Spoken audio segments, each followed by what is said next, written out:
আসসালামু আলাইকুম। আমন্ত্রণ জানাচ্ছি জাগো স্পোর্টসে। আপনাদের সাথে আছি আমি মমতাজ শাহিন রুম্পা। শুরুতেই জানিয়ে দিব হাতে থাকা সর্বশেষ আপডেটগুলি। বিগ ব্রেকিং, বিপিএল খেলার ঘোষণা, মাশরাফির কোন দলের হয়ে খেলবেন। বাংলাদেশ দলের ব্যর্থতার পেছনে দায়ী কে, বোমা ফাটালেন সালাউদ্দিন। শেষবারের মতো পিএসএল ট্রফি জিততে চান আফ্রিদি।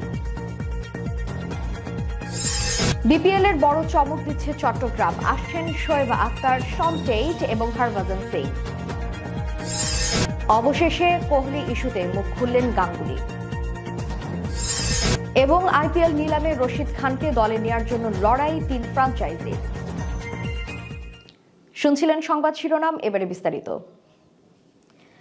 আসছে বছরের শুরুতেই 6টি দল নিয়ে অনুষ্ঠিত হতে যাচ্ছে বাংলাদেশ প্রিমিয়ার লিগ বিপিএল এর 8ম আসর।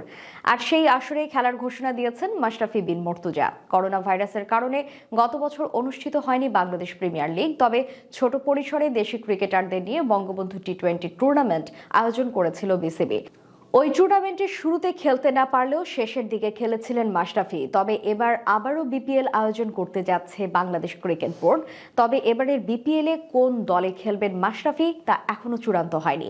আগামী 20 জানুয়ারি থেকে 20 ফেব্রুয়ারির মধ্যে অনুষ্ঠিত হবে বিপিএল এর এই 8ম আসর। ইতিমধ্যেই বিপিএল এর জন্য দল চেয়ে দরপত্র আহ্বান করেছে বাংলাদেশ ক্রিকেট বোর্ড। 6 দলের অনুষ্ঠিত হবে এবারের বিপিএল। আর দল নিতে আগ্রহ দেখিয়েছে 8টি ফ্র্যাঞ্চাইজি। তবে বিপিএল এর এবারের আসরে কিছুটা নিয়ম পরিবর্তন করতে যাচ্ছে বাংলাদেশ ক্রিকেট বোর্ড। 4 জন বিদেশি ক্রিকেটারদের পরিবর্তে একাদশে খেলতে পারবেন 3 জন বিদেশি ক্রিকেটার। এদিকে বিপিএল এর প্লেয়ার্স ড্রাফটের দেশি ক্রিকেটারদের ক্যাটাগরি করা হবে 6টি। এর মধ্যে সর্বোচ্চ এ+ ক্যাটাগরির ক্রিকেটাররা পাবেন 50 লাখ টাকা। এছাড়াও এ ক্যাটাগরির ক্রিকেটাররা পাবেন 25 লাখ টাকা, বি ক্যাটাগরির ক্রিকেটাররা পাবেন 18 লাখ টাকা, সি ক্যাটাগরির ক্রিকেটাররা পাবেন 12 লাখ টাকা, ডি ক্যাটাগরির ক্রিকেটাররা পাবেন 8 লাখ টাকা এবং ই ক্যাটাগরির ক্রিকেটাররা পাবেন 5 লাখ টাকা।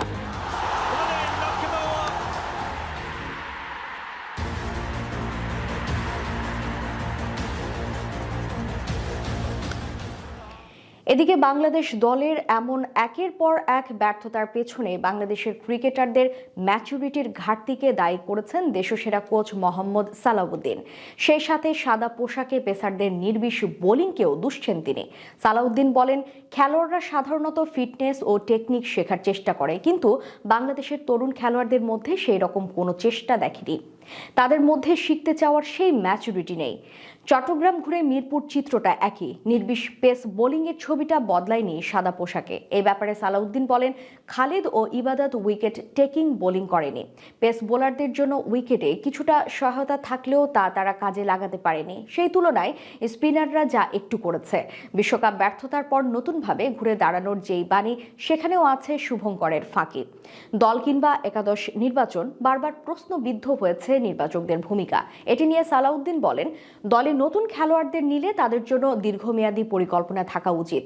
1-2টা সিরিজ খারাপ খেলতেই পারে, এতে তাকে বাদ না দিয়ে পরের সিরিজে খেলানোর ব্যাপারে আশ্বস্ত করতে হবে। প্রেসারের মধ্যেই ছিল এবং এটা কিভাবে হ্যান্ডেল করতে সেটাও সে খুব ভালো জানে। বরঞ্চ হয়তো আমাকে মাঝে মাঝে সে ট্রিট করে এইভাবে। 2017 সালে আন্তর্জাতিক ক্রিকেট থেকে অবসর নিলেও পাকিস্তানের সাবেক অধিনায়ক শহীদ আফ্রিদি এখনো খেলে যাচ্ছেন ফ্র্যাঞ্চাইজি ক্রিকেট। তবে আর নাকি মাঠে খেলতে দেখা যাবে না বুমবুম আফ্রিদিকে। খেলাটা এবার ছেড়েই দিচ্ছেন তিনি। পাকিস্তান ক্রিকেট লিগে শেষবারের মতো কোয়েটা গ্ল্যাডিয়েটর্সের হয়ে মাঠে নামবেন আফ্রিদি। জিততে চান এবারের পিএসএল ট্রফিটাও। গত বছর মুলতান সুলতানসের হয়ে টুর্নামেন্টে অংশ নিলেও এবারের পিএসএল এ কোয়েটা গ্ল্যাডিয়েটর্সের প্রতিনিধিত্ব করবেন ক্রিকেটের এই মহাতারকা। কোয়েটা গ্ল্যাডিয়েটর্সে যোগ দিতে পেরে আমি উচ্ছ্বাসিত। এটি আমার জন্য শেষ পিএসএল ইভেন্ট হতে যাচ্ছে। শেষবারের মতো আরও একটি ট্রফি জিততে চাই বলেছিলেন আফ্রিদি। 2017 সালে পেশোয়ার জালমির হয়ে শেষবারের মতো পিএসএল ট্রফি জেতার স্বাদ পেয়েছিলেন শহীদ আফ্রিদি। পিএসএল থেকে বিদায় নেয়ার আগে গ্ল্যাডিয়েটর্সের হয়ে শেষবারের মতো ভালো খেলা উপহার দিতে চান তিনি। দলকে দিয়ে যেতে চান অনুপ্রেরণা। পিএসএল এমন একটি ইভেন্ট যা একজন খেলোয়াড়কে তার সেরাটা দিতে উৎসাহিত এবং অনুপ্রাণিত করে। আমিও আমার দলের খেলোয়াড়দের একইভাবে অনুপ্রেরণা দিয়ে যাব এবং এমন পারফরমেন্স করব যা আমাদের ট্রফি অর্জনে সহায়তা করতে পারে। This time Afridi takes the catch. It's a mighty good blow. Afridi takes a simple catch. Carlos Braithwaite Celebrations, different kind. 2022 বিপিএলে বড় ধরনের চমক আনতে যাচ্ছে চট্টগ্রাম ফ্র্যাঞ্চাইজি আখতার গ্রুপ। এক বছর বিরতি দিয়ে আগামী মাস থেকে শুরু হচ্ছে বাংলাদেশ প্রিমিয়ার লিগ বিপিএল এর অষ্টম আসর। যদিও গত বছর করোনা ভাইরাসের কারণে দেশের ক্রিকেটারদের নিয়ে বঙ্গবন্ধু টি-20 টুর্নামেন্ট আয়োজন করেছিল বাংলাদেশ ক্রিকেট বোর্ড, সেখানে অংশগ্রহণ করেছিল আখতার গ্রুপ। এবারের বিপিএলে আবারও দেখা যাবে এই ফ্র্যাঞ্চাইজিটিকে। ইতিমধ্যেই দল গোছানো শুরু করে দিয়েছে আখতার গ্রুপের চট্টগ্রাম চ্যালেঞ্জার্স। প্লেয়ার্স ড্রাফটে আগে দলের কোচিং স্টাফ চূড়ান্ত করেছে চট্টগ্রাম। গত বছর চট্টগ্রাম চ্যালেঞ্জার্সের কোচের দায়িত্ব পালন করেছেন পল নিক্সন। এবারের আসরেও তার হাতেই দায়িত্ব দিচ্ছে চট্টগ্রাম। তবে এবার আরও বড় চমক থাকছে চট্টগ্রামের পক্ষ থেকে। বিপিএলে অংশ নেওয়া দলটি এবার পরামর্শক হিসেবে আনতে চায় পাকিস্তানের কিংবদন্তি ফাস্ট বোলার শোয়েব আখতারকে।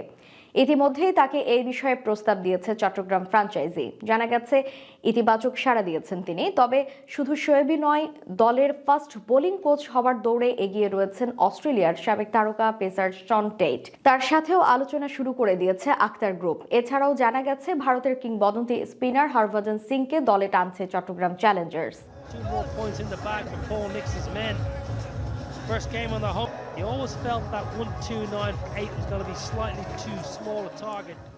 ওয়ানডে ফরম্যাটে অধিনায়ক থাকছে না কোহলি। সাউথ আফ্রিকা সিরিজ থেকেই এই দায়িত্ব নিচ্ছেন রোহিত শর্মা। বোমা ফাটানো এই ঘোষণা দেওয়ার প্রায় 20 ঘন্টা অতিবাহিত হওয়ার পর অবশেষে এই ইস্যুতে পাওয়া গেল বিসিসিআই প্রেসিডেন্ট সৌরভ গাঙ্গুলির জবানে। বৃহস্পতিবার ভারতীয় গণমাধ্যমকে গাঙ্গুলি জানান, তিনি এবং প্রধান নির্বাচক দুজনেই কোহলির সাথে কথা বলেছেন। বিসিসিআই ও নির্বাচক কমিটি সম্মিলিতভাবে এই সিদ্ধান্তটি নিয়েছে।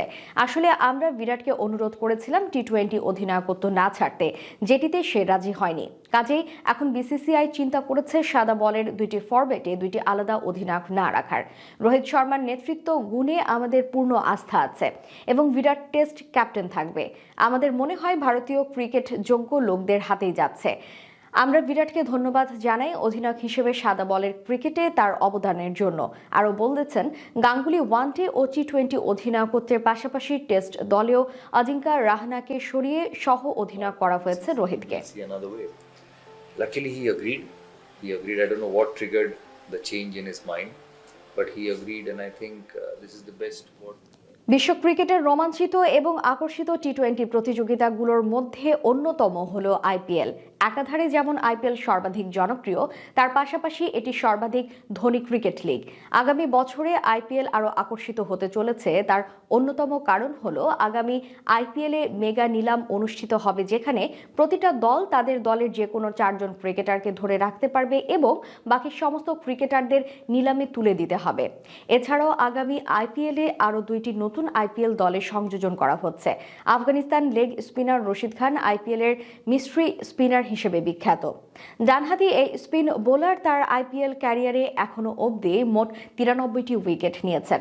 সানরাইজার্স হায়দ্রাবাদ দলের এই স্পিনার প্রতি বছর বল হাতে অসাধারণ পারফরমেন্স করে চলেছেন। তার এই অসাধারণ পারফরমেন্সের পরেও হায়দ্রাবাদ দল তাকে আগামী মেগা নিলামের জন্য ছেড়ে দিয়েছে। এখন দেখে নেওয়া যাক আগামী আইপিএলে কোন 3টি দল রশিদ খানকে নিজেদের দলে নেবার জন্য ঝাঁপাতে পারে বলে মনে করা যাচ্ছে।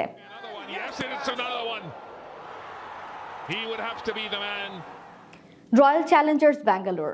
আইপিএল এর শক্তিশালী দলগুলির মধ্যে অন্যতম হলো রয়্যাল চ্যালেঞ্জার্স ব্যাঙ্গালোর। এই দলে বিরাট কোহলি থেকে শুরু করে গ্লেন ম্যাক্সওয়েলের তারকা ব্যাটসম্যান যেমন আছে, ঠিক তেমনি হার্ষাল প্যাটেলের মতো উঠতি তারকা ফাস্ট বোলাররাও এই দলের অন্যতম সদস্য। যেহেতু আরসিবি এই বছর তাদের দলের অন্যতম লেগ স্পিনার চাহালকে নিলামে ছেড়ে দিয়েছে, তাই তারা রশিদ খানকে নেবার জন্য ঝাঁপাতেই পারে।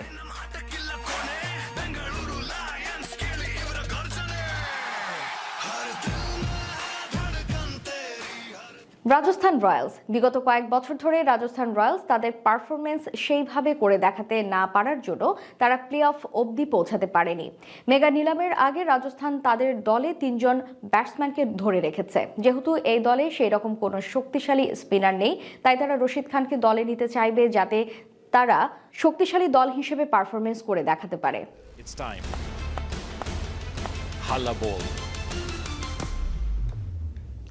মুম্বাই ইন্ডিয়ান্স আইপিএল ইতিহাসের একটি মাত্র দল হলো মুম্বাই ইন্ডিয়ান্স, যারা 5 বার আইপিএল ট্রফি জয়লাভ করেছে।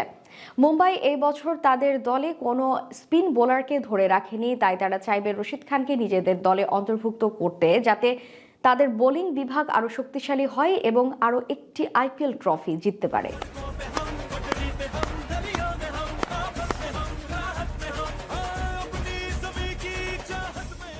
এই ছিল হাতে থাকা সর্বশেষ নিউজ আপডেট। এতক্ষণ আমাদের সাথে থাকার জন্য ধন্যবাদ।